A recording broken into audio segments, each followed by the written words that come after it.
안녕하세요. 와, 너무 신기해. 저희 여기 지금 저희 몽땅 사무실이고요. 아시죠? 보이시죠? 제가 오늘 이분들하고 저희 사무실에서 이렇게 영상을 찍을 줄이야. 그러게요. 불과 몇 분 전까지만 해도 상상을 못했는데 아시죠? 네오비의 조영준 교수님. 아, 네. 안녕하세요, 교수님. 안녕하세요. 반갑습니다. 근데 여기 오는데 낯설진 않네요. 자주 와가지고. 그렇죠. 그리고 자주 오셨는데 처음으로 저희 사무실을 이렇게 유튜브를 찍고 계시는 거고요. 안녕하세요. 73기 민경훈 대표님이십니다. 민경환입니다. 아, 죄송합니다. 민경환 대표님이십니다. 안녕하십니까. 네오 73기 민경환입니다. 반갑습니다. 와. 오늘 사실은요, 네오비 108기가 종강을 하는데 선배 특강을 하신다고 이렇게 나오신답니다. 멋지십니다. 아, 얼굴이 하얗습니다. 왜 화해? 지렸습니다 지금. 아우, 괜찮습니다. 이제 여기 민경환 대표님 대전에서 재개발 재건축 쪽으로는 단연 1위를 지금 달리시고 계시고요. 유튜브라든가 이런 것도 굉장히 많이 활용하셔서 지금 아무리 어렵다 하더라도 바쁘시죠, 여전히? 네, 바쁩니다. 예, 제가 몇 번 초대를 했었는데 튕기셨었어요. 안 나오셨어요. 그래서 아마 8월 중에 대전의 재개발 재건축의 이야기를 좀 한번 다시 오늘 협박을 했습니다. 제가 칼을 들고 해달라고. 네. 그래서 이제 한번 찍어주실 거고요. 교수님은 오늘 종강 때문에 오셨는데 어떠세요? 여기 와서 이렇게 앉아서 이거 하고 있으니까. 세종시에 오면 네. 낯설지가 않습니다. 그리고 항상 그렇지만 세종시에 딱 들어서면 그 느낌이 네, 뭔가 좀 이렇게 평온하고 네, 고요하고 네. 정리가 잘 된 느낌? 그쵸. 네. 도시다 그래서 보니까. 깨끗하고. 그쵸. 네. 그래서 너무 좋아요. 어. 네. 서울 계신 분이라 역시 시골을 좋아하시는군요. 그렇진 않습니다. 여기 시골 분위기 안 나잖아요. 보이시죠? 높은 빌딩. 그럼요. 제가 높은 빌딩에 근무하고 있습니다. 여기가 나성동. 어디예요, 근데? 나성동. 나성동. 네, 세종시가 생활권별로 개발을 하는데 이 생활권이 중심 상업용지거든요. 이 중심 상가에 있는 중심 섹터에 있는 나성동이고, 제가 근무하고 있는 데는 어바나투림이라 해가지고 스트리트몰로 해서 5개 상가가 연결로 해서 브릿지로 연결돼서 국내 최장 길이를 자랑하고 있는 상가몰인데, 코로나 때문에 준공이 됐어도 조금 어려운 시기를 겪고 있는데, 여기서 지금 아파트 입주가 작년에 하면서 조금 수요도 많아졌고 상권도 조금 활성화되고 있는 지역. 그러니까 제가 처음 여기 왔을 때 네. 기억이 나요. 펜스. 상가 다 비어 있는데 네. 혼자 있어, 혼자 앉아갖고 뭐 나 홀로 독야 청청 뭐 도대체 저분이 저기 도대체 왜 들어갔나? 맞아. 교수님 말 맞아. 제가 세람동에서 할 때만 해도 그때가 굉장히 핫했거든요. 맞아요. 그 핫한 시장을 버리고 여기 왜 가냐고 음. 사람들이 다 뭐라고 했는데, 저는 이 나성의 미래를 받고 여기 옆에 아파트가 이제 입주를 하고 하니까 그거를 먼저 해서 보고 했는데, 이렇게 하면서 지금 네오비 종강 108기 종강 하는 거 이야기도 좀 했고, 그러고 이렇게 여기 두 멋진 대표님, 교수님하고 민경환 대표님 만나고서 이런저런 얘기하는데, 어때요 요즘에 부동산 대전은? 대전도 조용하죠. 조용해요? 이렇게 한 순간에 이렇게 바뀌어버릴 줄은 생각도 못했는데 순식간이더라고요. 그리고 저희 대부분 저도 중개업을 그렇게 오래 안 했다 보니까 몇 년 하셨어요? 저희 4년 만 4년 됐는데 아. 본격적인 하락장을 경험을 해보지 못하다 보니까 네. 이런 상황이 당황스럽기도 하고 뭐 저도 이런데 다른 대표님들은 굉장히 힘드시잖아요. 그쵸. 저한테 뭐 물어오시는데 뭐 저도 뭐 그렇게 아는 게 없다 보니까 그래갖고 이게 계속 교육이 필요할 것 같고 이런 교육은 제가 봤을 때 제가 네오비 교육 되게 좋게 들었던 이유가 경험하지 못한 걸 네. 대신 전달해 주시는 거 맞아요, 이걸로 배우는 게 저는 맞아요. 굉장히 크다고 보고, 그래서 뭐 이렇게 교육만이 지금 같은 때는 살 길이 아닌가 이런 생각이 좀 드는 것 같습니다. 그리고 대전 쪽에 그 재개발로 굉장히 유명하시던데 맞습니다. 탑이야, 탑. 자랑 좀 해주시죠. 대전 재개발은 제가 1등입니다. 그래요? 채널 명이 어떻게 돼요? 리치 드리머 TV입니다. 리치 드리머 TV. 네, 거기 들어가면 끝내줘요. 네. 자료가 정확하게 잘 내놓으셨어요. 그러니까요. 다른 많은 분들이 그거 네. 보시고 네. 네오비 오신 분들도 많고 네. 또 투자하시는 분들도 네, 네. 그 채널을 보시면 네. 정말 도움이 많이 된다. 맞아요. 이렇게 얘기해 주는 데가 없다. 네. 뭐 다 조각조각 다 네. 흩어져 있는 정보. 그런데 이걸 싹 다 모아준다. 맞아요. 뭐 그래서 파악하기가 굉장히 좋다. 막 칭찬이 일색이시더라고요, 그냥. 어떤 분들은 제가 왜 그런 거 남들한테 얘기를 하느냐라고 하는데 아. 아까 교수님께서 말씀하신 것처럼 이미 흩어져 있는 정보를 모았고 그 모은 걸 검증을 한번 해서 저희가 방송을 하거든요. 그러다 보니까 이게 뭐 특별한 정보는 아닙니다. 이제 제가 할 수 있는 거에서 하고 이게 어떤 제 채널을 보시는 분 누가 됐든 도움이 된다고 한다면 저는 그걸로 보람을 느끼는 것 같고 이거 다 네오비에서 배웠습니다. 알아, 뭘 알아. 네. 아니 근데 저도 대표님 거 보고 대전 재개발 재건축 현황에 대해서 공부도 좀 많이 했던 것 같아요. 근데 지금 그러면 지역이 지금 어느 지역에서 일하시는 거예요? 대전 중구 태평동, 태평동 5구역 앞에 있습니다. 5구역 앞에요? 거기는 지금 진행이 어디까지 됐어요? 정비계획 변경 통과했고요. 이제 네. 사업 시행인가로 준비하기 위해서 심의 준비 중에 있는데 여기가 재건축 구역이었어요. 예. 작년 올해 7월 5일 날 대전이 투기과열지구가 풀리면서 예. 이제 재건축 같은 경우는 조합 설립 인가 이후에 조합원 지위 양도가 안 됐는데 안 됐죠. 네네네. 요게 이제 풀려버렸어요. 그러다 보니까 이제 대전 재개발 같은 경우 재건축 같은 경우는 이제 마음대로 이제 389가 예. 가능해졌어요. 네. 그런 점에서 이제 좀 많은 분들이 예전에 관심이 많았었는데 네. 물건이 없었는데 네. 지금은 물건은 좀 있는 편이에요. 그래서 좀 낮은 가격대는 좀 거래가 되는 편이고 네, 너무 높은 가격. 예전 이제 막 상승기 생각했던 분들이 높은 가격을 자꾸 내놓으시는데 그런 건 조금 어려운 것 같습니다. 시장이 바뀌었으니까. 낮은 가격은 그런 거는 물건이 있어요? 물건 있습니다. 사러 가야겠네요. 뭐 상대적이라 근데 대표님한테 낮은 가격 10억 정도? 낮은 아니, 가격 10억에. 그래도 구체적으로 얘기를 해줘야지. 네, 맞아. 그 낮은 가격 이것도 얼마부터? 중요하지만 제일 중요한 거 얼마 있어야 됩니까? 맞아. 한 3억 정도 필요할 것으로 보여지고요. 예. 그래도 그 3억 정도의 뭐 아파트라든가 빌라라든가 매수를 하시게 되면 나중에 추가 분담금은 분명히 발생을 하실 겁니다.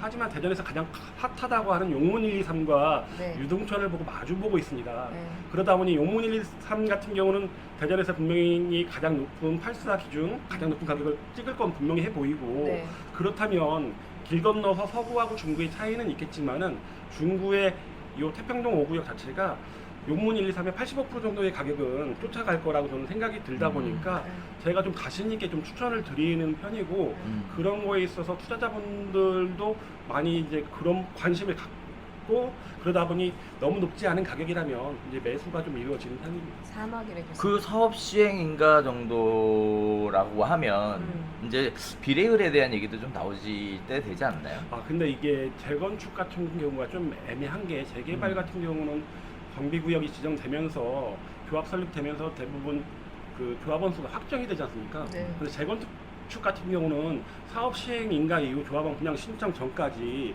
조합원으로 신청한 사람 조합원이 되잖아요. 재개발은 거기에 있는 모든 토지 등 소유자가 강제 조합원. 그죠? 재건축 같은 경우는 내가 조합원 안 할 거야.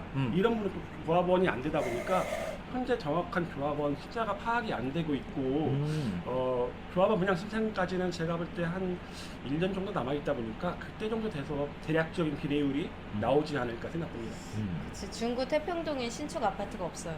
아 그래요? 네. 오. 그래가지고서 이제 목동도 샵 들어왔잖아요.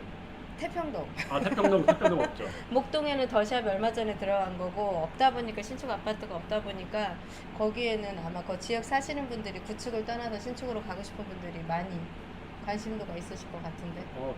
초등학교, 중학교 뭐 예. 상담료가 가능하다는 예. 거. 그리고 가장 큰 장점은 태평동 5구역 같은 경우는 네.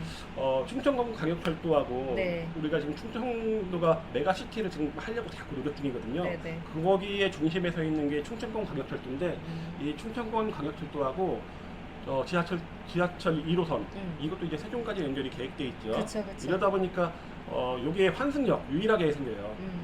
충청권 광역철도와 도시철도 1호선이 환승역이 유일하게 생기다 보니까 입지가 메가시티가 되면서 점점 더 이 이 환승역을 중심으로 퍼져나가는 모양새가 되지 않을까 이런 생각이 되는 거죠. 저도 개인적으로 보면 도로가 이렇게 쭉쭉 뚫려가지고 옆으로 퍼지게 되면 이제 외곽 쪽에서는 서울 중심부로 참 다니기가 좋다. 그래서 우리 지역이 굉장히 이슈가 받을 거고 부동산 가격에도 영향을 줄 거다라고 하지만 실제는 중심부가 더 많이 올라가더라고요. 맞아. 맞아요. 그 상가도 많이 올라가고 왜냐하면 유동인구가 다 글로 몰려버리니까 그쵸. 그럼 기본적으로 또 직주 근접에 대한 부분들도 강조가 되다 보니까 이제 그런 부분들이 훨씬 더 가격적인 메리트를 가져가는 것 같더라고요. 중심부가. 네, 그런 차원에서 중심부라는 거죠. 그렇죠. 대전은 중구입니다. 그래서 중심부가. 중구. 중심부라 중구. 예전에 대전이 핫할 때 거기 다 부유층들이 많이 사셨죠. 둔산이라는 도시가 개발되기 전에는 중구라는 도시가 워낙에 부촌이었었죠. 예전에 그죠? 그렇죠. 네. 대전 중구가 지금 원도심이다 보니까 재개발 재건축을 많이 하는 맞아요. 편이고요. 이제 대전 광역시 입장에서도 더 이상의 도시 개발이라든가 뭐 하지 않겠다고 이제 얘기를 한 상태다 보니까 앞으로도 이 원도심으로 다시 집중이 좀 일어나지 않을까라는 생각을 그냥 개인적으로 아니 하게 됩니다. 동구보다는 중구가 조금 더 이렇게 뭐랄까 밀집도라든가 그게 더 높은 것 같아. 동구보다는 훨씬 더. 그렇죠. 예, 입지적인 부분도 그렇고.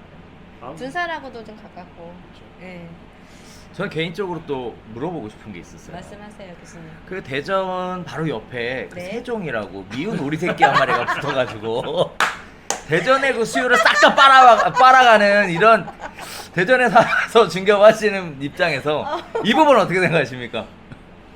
세종과 대전은 어차피 대체제 역할을 서로 하고 있는 것 같습니다. 그러다 보니까 세종이 지금 이렇게 많이 빠져 있다 보니까 네. 대전도 빠지지만 세종이 더 많이 빠졌죠. 맞아요. 이러다 보니까 세종이 오히려 지금 현재는 싸 보이는 느낌이 있고 그러다 보니까 이제 선택할 수 있는 선택지가 많아지면서 고민도 많아지고 또 뭐 이율이 계속 올라가면서 사람들이 고민을 하게 되면서 어떤 걸 선택을 하게 되는 게 나중에 상승기에 더 높은 상승을 이루어질까 이런 고민을 하게 되는 것 같은데 제가 봤을 때 세종은 지방에서는 그래도 가장 높게 쳐주지 않나. 대전 분들도 세종에서 살고 싶어하는 게 좀 많이 있죠. 그래요? 네. 왜냐면 뭐 아직도 교육은 둔산동, 네, 맞습니다. 행정이라든가 이런 거 법률이라든가 모든 게 다 둔산동에 몰려 있어서 그런 부분에서는 둔산동이 맞긴 한데 앞으로 10년 후를 보면 아무래도 세종이 국가 차원에서 이제 받쳐주는 도시다 보니까 더 많은 이 집중이 되지 않을까 그런 생각을 하는데 뭐 맞지는 않을 수도 있습니다. 대전이 대전 중구가 더 그래. 좋을 수도 있습니다. 역으로 얘기해 보면 근데 사실은 세종은 네. 초창기에 막 개발이 한참 이루어질 때는 네. 관심을 끌 수 있는 지역이긴 하지만 사실 세종이라는 데가 정부 종합청사를 네. 기반으로 해서 만들어지는 데다 네. 보니까 네. 그리고 또 개발도 어느 정도 다 끝났잖아요. 네. 현재 상황에서 세종이 더 인기를 끌려면 공무원 연봉이 올라가는 상황이 발생할 것 같은데 전 국민이 반대할 것 같은 그죠. 그러면 오히려 개발 호재가 더 많이 몰려있는 대전 쪽이 좀 더 관심을 가질 만한 지역은 아닌가 이런 생각도 들거든요. 좀 나눠질 것 같다는 생각이 좀 드는 거고요. 아무래도 직장이 대전에 있는 분들 같은 경우는 더 대전에서 많은 더 대전 생활권을 벗어나려고 안 하실 거고요. 하지만 지금 충청권 메가시티를 하는 이유가 그런 거잖아요. 같은 생활권을 만들어 버리겠다. 그러면서 도로와 철도를 놓고 지하철을 놓고 이렇게 하는 이유들이 그런 것들 때문에 그런 것 같은데 아까 교수님 말씀하신 것처럼 더 몰린다고 얘기를 하잖아요. 저도 그런 생각은 좀 들어요. 뭐 세종이라든가 충남이라든가 이런 지방 소도시에 있는 분들이 오히려 좀 더 몰려들 수 있다 보니까 그 중심에 대전이 있고 대전에서부터 모든 이제 시작이 된다고 보다 보니까 아무래도 그런 면에서는 좀 세종과 좀 차별화가 있지 않을까 그런 생각이 듭니다. 저도 개인적으로는 대전이 고향이라서 아. 대전이 잘 됐으면 좋겠거든요. 왜 사심을 그래요, 교수님? 듬뿍 담아서. 제가 세종시 대전에 살 때 세종시는 여기가 논밭이었죠. 복숭아 밭이었나? 그렇죠. 논밭에 복숭아밭으로 둘러싸여 있는 도시였죠. 그러니까 말이죠. 네. 그래서 예, 아니 사실 저도 부동산 할 때 세종이 이웃 도시가 개발을 한다 뭐 한다 하더라도 뭐 거기 눈밭에 뭐 있겠어. 저도 그렇게 좀 무시를 했던 동네였는데 세종에 들어와서 살면은요 헤어나질 못해요. 이 도시의 매력에.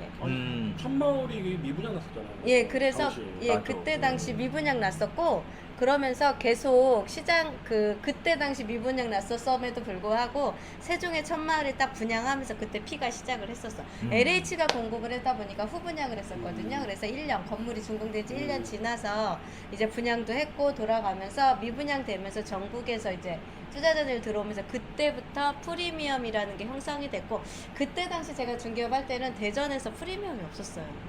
아파트를 분양을 했다 그럼 미분양이거나 일반 분양이 되고 그 잘 나가던 도안 신도시 금성백주 예미지 같은 경우도 프리미엄이 그렇게 높지가 않았었어. 2, 3천밖에 안 했었던 상태였는데 그 프리미엄 자체라는 거를 지방에서 인식시켜준 동네가 세종. 전국에서 분양권 이렇게 투자하시거나 투자하시는 분들이 들어와서 피라는 걸 작업을 해줘서 저도 세종에서 그렇게 하면서 이제 이게 부동산의 메리트구나 이런 걸 느끼면서 했는데 세종에서요 사시고 나면은 못 나가세요. 유언비어입니다. 도시가 대전에 워낙에 좋아서 안 나가세요. 대전에서 보시면 세종 살다 오신 분 많습니다. 왜 다 그래? 믿지 마십시오. 아니 어느 도시고 내가 생활권에 따라서 편하게 산다고 하면 괜찮을 것 같습니다. 그 세종시 제가 처음 왔을 때 그 네. 천마을 말씀하셔서 네, 아직도 네. 기억나는 거는 그 당시에 30평대 전세 얼마였죠? 1억도 안 됐습니다. 8천에 30평대 아파트 산다 그래가지고 네. 그때 막 맞아요, 와 교수님. 이게 꿈의 도시다 진짜. 얼마나 아파트 깨끗하고 좋은데요. 그러니까요. 네. 야, 그랬었어요. 진짜. 그래서. 그 천만- 여기가 전세가가 많이 올라가갖고 대전 오시는 건가요? 그렇죠. 그러니까 그렇죠. 작년 같은 경우에 대전도 입주 물량이 엄청났고 세종도 입주 물량이 많아지면서 대전에서 유입도가 많았던 게 대전은 전세 99도시다 보니까 전세 물량이 없었어요. 그러다 보니까 신혼부부라든가 젊은 사람들이 전세 가격 조금 작게 들어오시고자 원하시는 분들이 이쪽으로 많이 입주를 맞아. 해서 들어오셨고 그분들이 또 여기서 청약도 받으셨고 하면서 여기 도시에서 정착을 하면서 대전 인구들이 많이 유입이 됐었는데 작년 재작년부터는 어느 순간 전세 가격이 비슷해진 거예요. 그러다 보니까 작년에 대전에서 구할 사람은 대전에서 많이 구했고 세종에서 구할 사람은 세종에서 많이 구하면서 물량 가격이 조금 이제는 평준화되긴 한 것 같아요. 대전이랑 세종이랑 그 아파트 관련된 임대 가격 같은 경우. 그래서 천마을 그렇게 하고 나서 갑자기 이제 부동산 시장에 바람이 불기 시작하면서 그랬죠. 세종에 네. 주말이 되면 네. 전국에서 몰려오는 부동산 투자에 관심 있는 분들 그렇죠. 때문에 그렇죠. 불야성을 이뤘다. 그렇죠. 네, 이런 얘기도 있었고. 맞아요. 그죠? 네. 그 다음에 또 하나는 이제 하지 말아야 되는 거래들을 또 잘못하셔갖고 그렇죠. 열심히 또 네, 단속당하시고 뭐 네. 하단 뭐 이런 얘기도 있었고. 맞습니다. 네. 지금은 30평대 아파트를 네. 평균 가격으로 네. 전세 가격은 네. 얼마나 되나요? 지금 한 3억에서 4억 사이. 예, 지금 조금 작년에 입주 물량이 한 8천 세대가 동시에 입주하고 대전도 같이 움직이다 보니까 수요가 조금 부족했던 상태라서 물량이 좀 많아지면서 가격이 조금 내려갔는데요. 기본적으로 한 3억에서 4억 사이가 84 전세 가격. 그게 살만하다 진짜. 그 그럼요. 금액에 네. 84 그 아파트에 신축 와 아파트에 와 거기다 또 여기 기반 시설도 기가 막히잖아요. 끝내주죠. 그러니까 아주 그냥 커뮤니티. 질투나 아주 그냥. 커뮤니티도 잘 돼 있고. 네, 그러니까. 아파트 내에 기본적으로 대단지로 수영장도 들어가 있는 단지도 되게 많고요. 실내 수영장도 많고 그 다음에 그 커뮤니티 중에 골프 연습장, 그 다음에 테니스 그런 헬스클럽도 많이 들어가 있고 어린이들을 위한 도서관도 되게 잘 들어가 있고 그리고 엄마들이 아이들을 학교를 보내기 위해서 카페, 미니 카페 그런 데서 이렇게 쉼터 같은 것도 군데군데 단지마다 잘 만들어놔서 여기 사시던 분들이 물론 대전 나가시는 분들도 계신데 없는 게 시장이 없어요. 근데 그러니까 없는 게 시장만 없나? 세종시에 이제부터 깔 거야. 시장만 없어 시장만. 여기 조치원하고 대평동 원도심에 있고 원도시에는 있습니다. 아, 네. 그렇게 커뮤니티로 이제 신축을 찾는 분들이 더 선호를 하게 되는 이유 중에 하나인 거는 같아요. 맞아요. 네, 요즘- 단지 내에. 네, 지금 대전 재개발재건축 지금 현재 시공사 선정되는 곳들 보면 커뮤니티에 굉장히 많은 신경을 쓰고 오. 대부분 수영장을 넣고 그리고 뭐 게스트하우스를 뭐 최상층에 뭐 그치. 굉장히 멋진 곳에 예. 야경 볼 수 있는 곳에 예, 있거나 라운드. 뭐 브릿지라든가 이런 것들, 뭐 더블 브릿지, 트리플 브릿지 이런 거 있거든요. 이런 거 보면 그렇게 지금 말씀하셨던 그런 그 입주민이 편할 수 있는 시설들이 많은 곳을 더 선호하는 것 같고 웬만하면 세종은 다 신축이잖아요. 네, 맞아요. 그러니까 많이 찾는 것 같고 아파트가 이제 제일 오래된 게 10년. 와. 대전은 다 낡았으니까 이제 그런 거 세워질 때를 찾는 것 같고 맞아. 좀 차이가 있는 것 같아요. 그래도 또 한편으로 이제 슬슬 시작해 보면 아, 무서워. 세종은 재건축이 안 되지 않습니까? 안 되죠. 연식이 지나고 나서 안 되죠. 여기다 재건축하면 완전 와우 장난 아니어야 되는데 그죠? 네, 그래서 시간이 지나면 지날수록 좀 불리해지는 거 아닌가? 뭐 이런 생각도 좀 들고 그럴 수도 있겠네. 그리고 또 세종은 또 지하철이 없잖아요 그죠? 지하철 대용으로 BRT. 라고 있는데 그죠? 네, 네, 네. 그래서 굉장히 편리하게 잘 돼 있다고 그렇죠. 그리고 BRT가 지나가는 차선 때문에 네. 일반 차는 다 막힌다고? 아, 왜 그래, 교수님? 아니, 도로를 교통 여건을 이제 일반 도시로 신도시로 꾸미다 보니까 교통망을 세 군데로 연결을 해놨어요. 원형으로 해서 중심권의 BRT를 기준으로 해서 교통망이 세팅이 된 다음에 외곽도로에서 또 세팅이 되고 또 광역도로에서 해서 오. 세 군데 도로가 지금 다 개통을 하고 있는 상태다 보니까 일반적으로 시내권을 통과하지 않고도 외곽도로로도 거의 다 20-30분 내로 교통여건 괜찮아지고 있고요. BRT 도로는 워낙에 좀 작게 했어요. 그러니까 짧아서 대전에 둔산동 가면 대형 도로가 되게 크게 있는데 거기에 제가 요즘에 느끼는 게 상권 형성되기가 좀 어려워요. 근데 세종 같은 경우는 도로 여건이 되게 좁다 보니까 상권 형성되는 데는 조금 괜찮지 않을까 하는 생각이 드는데 어쨌든 여기는 외곽도로를 많이 두 개 외곽도로가 더 설치가 돼 있다 보니까 중심적으로 해서 돌아가는 일본국도와 IC라든가 그다음에 제2 경부고속 이런 고속도로와 연결될 수 있는 도로 연결 이용망은 계속 지금 구축 중인 것 같습니다. 그러니까요. 제가 다른 데는 다닐 때 꼭 그 우리나라에서 제일 비싸고 큰 네. 차를 네. 타고 다닙니다. 네. KTX라고. 근데 맞아. 유일하게 어. 세종 올 때는 네. 이제 차를 가지고 와요. 네. 너무 잘 돼 있어 다니기. 도로 좋죠. 그러니까 도로도 쫙쫙 뻗어 있고 네. 그리고 사실 들어와서 막히는 것도 없고. 네. 네. 그래서 네. 참 서울하고 다니기가 좋겠다 이런 네. 생각도 들고 한편은 질투도 나요. 서울에 있는 공무원들이 세종 출퇴근하기 쉽게 만들려고 이렇게 맞습니다. 도로를 잘 뚫어놨구나. 인도도 되게 넓어요. 인도도 넓으셔서 일자로 몇십 명이 일자로 걸어가도 될 정도로. 그래요? 네. 그래서 도로 여건이나 교통 여건은 계속 지금 구축해 나가고 있는데 제가 요즘에 한번 BRT를 타고 요즘에 조금 출퇴근도 해보고 다녀보는데 타시고 다니신 분들이 굉장히 좋다고 하시더라고요. 저도 좋게 느껴지더라고요. 조금만 걸어가면 그래도 환승을 잘 해놔서 도시권 안쪽으로도 교통 여건이 환승이나 이런 거를 잘 해놔가지고서 BRT를 중축으로 해서 다득게 뻗어나가는 교통 여건이 저도 대전에서는 버스를 타고 다녀본 적이 없거든요. 근데 세종에서는 한번 타고 다녀보니까 훨씬 좋은 것 같습니다.